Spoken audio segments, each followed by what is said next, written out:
Hey everybody, welcome to another edition of Office Hours. I'm Michael MacMiller and I'm the Student and Youth Organizer with KTSE.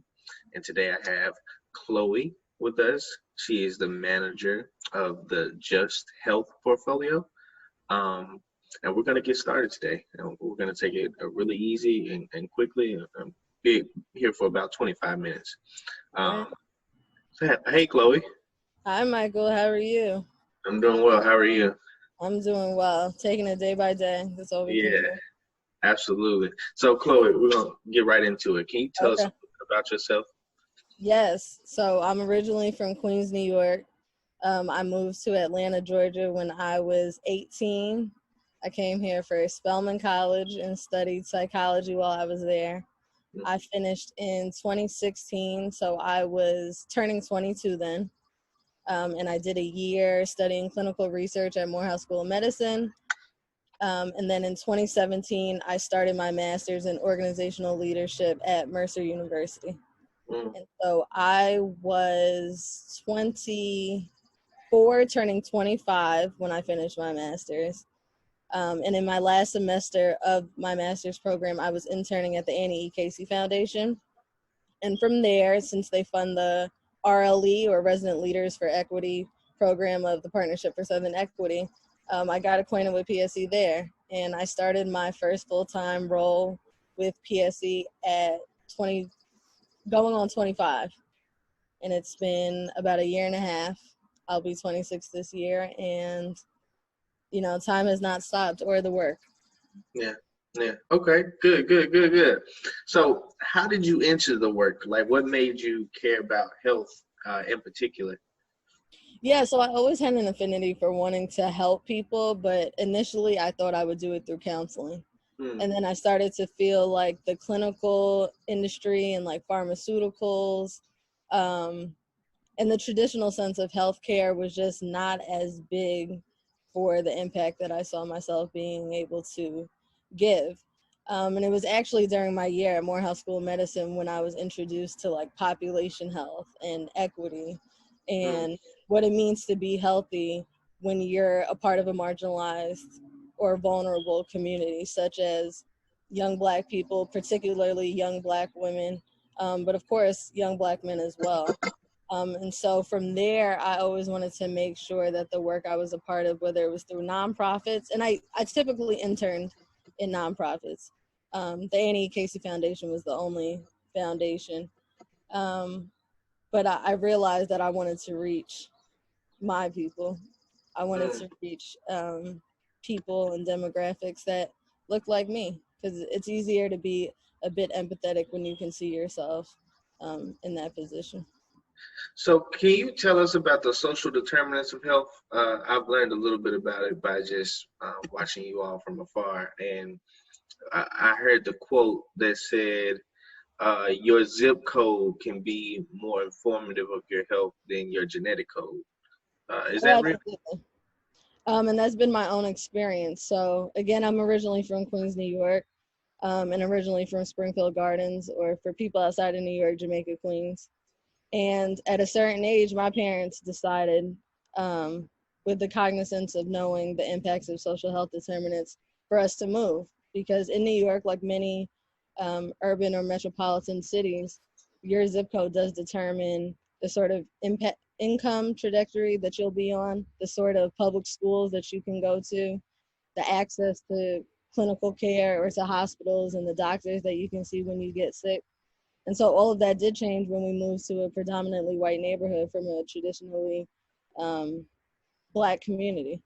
And so I learned that very early on when I began to experience the differences between public schools in New York City, or even transitioning to private or Catholic schools. And by the time I got to Spelman, the differences between historically Black colleges and universities and the funding and or lack thereof for Mhm. resources that we get in comparison to predominantly white institutions. So it's very real that where you live, the schools that you have access to, the access capabilities that you have to healthy foods, all of that impacts your health on a Mm. day to day.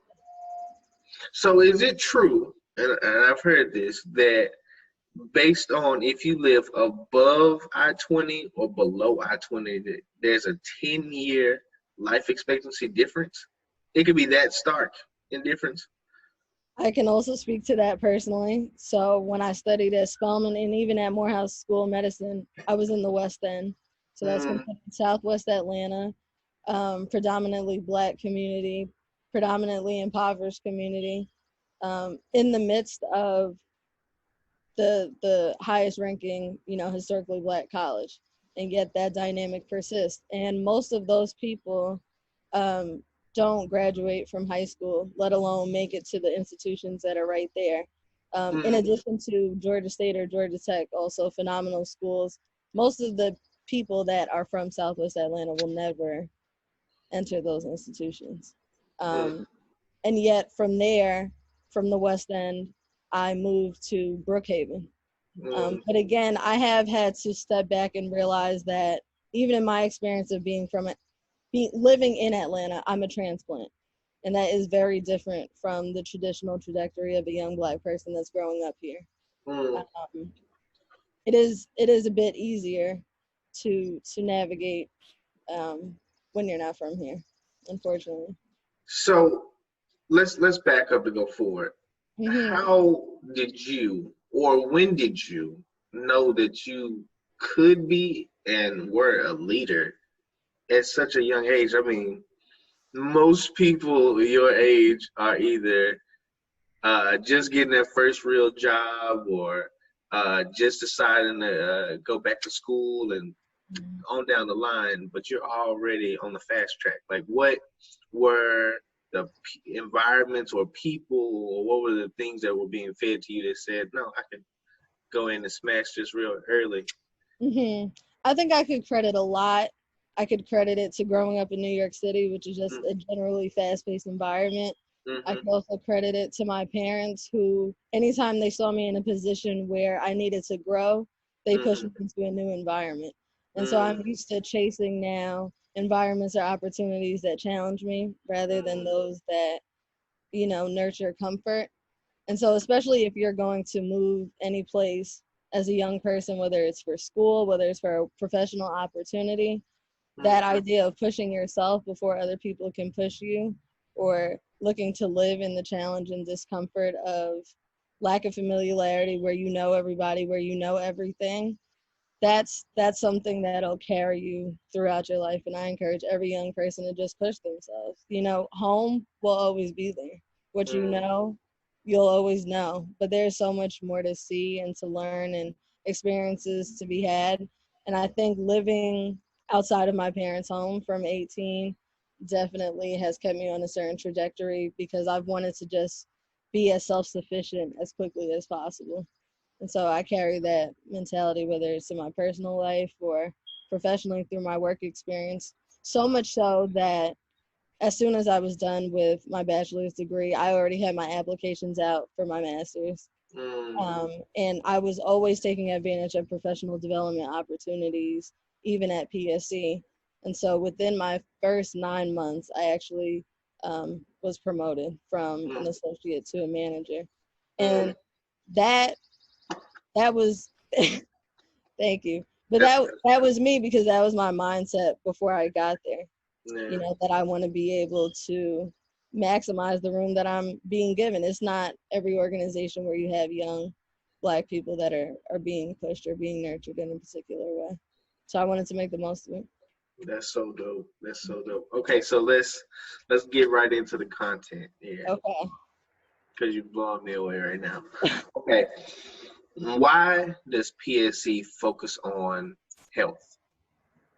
PSE focuses on health because all of the other areas that they focus on determine health. So whether that's economic inclusion or energy and climate justice or growth and sustainable development across urban cities, all of that impacts people's experiences of health, people's outlooks on what it means to be healthy.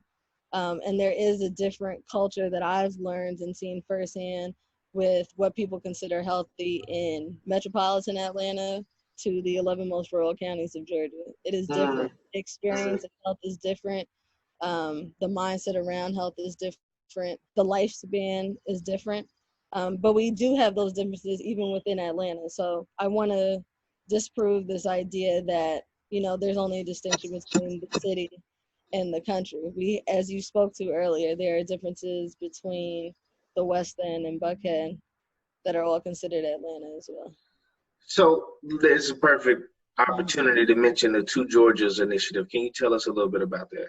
Yeah, so the Two Georgias initiative, funded by the Healthcare Georgia Foundation, was basically established to make a bridge where there's normally been a divide between metropolitan Atlanta, which are the 12 counties that are considered Atlanta, and all the counties beyond it. So we are working with project coordinators in the 11 most rural counties of Georgia. Some of those are Appling, Chattooga, Hancock. There's so many. But basically pushing capacity building efforts through what we call a CHIP, or Community Health Improvement Plan. And those were created by residents and by project coordinators that live in those communities. So that me, who's originally from Queens, living in Atlanta, didn't go to rural Georgia trying to tell them what they should do to get healthier, to think differently about health. That was completely informed by them. It's a multi-year initiative. On year 4, it's a 5-year initiative. So there have been some changes in some counties that's reflected in some policy change around like drug usage. In other counties, it has meant introducing mobile health units where there weren't as many hospitals or healthcare facilities. But the changes are all focused around the social health determinant that the county determined was most impeding on their health. So some areas that was transportation, but some people it was just they couldn't get to a grocery store because there was no grocery store. So there are those distinctions, but that's what that work is centered around. So let's talk about the principles of shared prosperity. Can you tell me what that means for health and overall for equity work in general? Yeah, principles of shared prosperity as far as health means that when somebody thinks of their best life, it should mean the same for a young Black person the same way it does for a middle-aged white person. And so what it means for me to be healthy and to live and to get the most out of my life, that I should have the room to create what that means for me and to live that out as much as the next person can. That's not something that should be determined by my education level, by my zip code, by the community that I was born into, because everybody doesn't have the privilege and the luxury to move so that they can go to different schools, so that they can have different access. And so an equitable environment where shared prosperity was actually a thing, where people were born, they could live and they would be healthy. Awesome. Okay, so let's get to why we're here. Okay. What or how can youth work with Just Health and support Just Health? So we have a Just Health Circle, which is supposed to be comprised of stakeholders so that you can have like the president or leadership of the largest foundations and nonprofits that do health equity work or community development and engagement work right beside researchers and students and professors who are also interested in the mission of health equity. But I would say right now we're primarily comprised of individuals, I'd say higher 20s to middle age 50. And so in my mind, collegiate age youth are not being represented. And I know that the years for me when certain things started to make sense were when I left, my parents' house. And so for me, that was 18 years old, living in the West End, going to Spelman. And so that voice can't be lost. That voice of somebody who's fresh out from their parents' home in a new city or just in a new learning environment, what it is that they're seeing, how it is that they feel about the responsibility of health, because health is a responsibility. that voice needs to be included in the Just Health Circle when we create these webinar series to talk about the impacts of COVID. You know, there are young people experiencing COVID. It's not just the vulnerable population are not just elderly. They're not just people who are experiencing diabetes. And even for those who are, there are young Black children dying of asthma, particularly in Southwest Atlanta. And so I know that particularly in the ages of 18 and 25, there would be young people who have either experienced certain illnesses and are already at risk and vulnerable for certain illnesses, but I'm sure have younger siblings or cousins or friends who it is that they would have in mind when they come to this work, and that's important. So I'm glad you talked about COVID, and I'm glad that you brought a few of those things up. I want to touch on the academy first, and what your outlook and your desires are for an academy for health, and then we're gonna get into like today's issues. If that's okay. So let me make a disclaimer that this academy is aspirational and would hopefully be created with the help of the young people ages 18 to 25 that want to come and help with Just Health efforts. But it would basically be a leadership development and training opportunity for young people who want to gain a larger skill set or a larger wherewithal around what it is that social health determinants are and how it is that it impacts their education, the job trajectory that they're on, or even their experience with their doctor when they go. There are a lot of young people that have the idea that unless they feel sick, then they must be healthy. And that's not a mindset that changes by the time you're 60 years old. It's only been reinforced and ingrained, particularly in our communities. And so those are the sort of things that can change, hopefully, through the opportunity or the window of an academy. So we hope to get that off the ground sooner than later. Awesome. That's all great. So as we start to wrap this thing up and close this out, I want to know more about COVID-19, and I want to know more about the social uprising from your perspective and from your landscape of things, how you see things.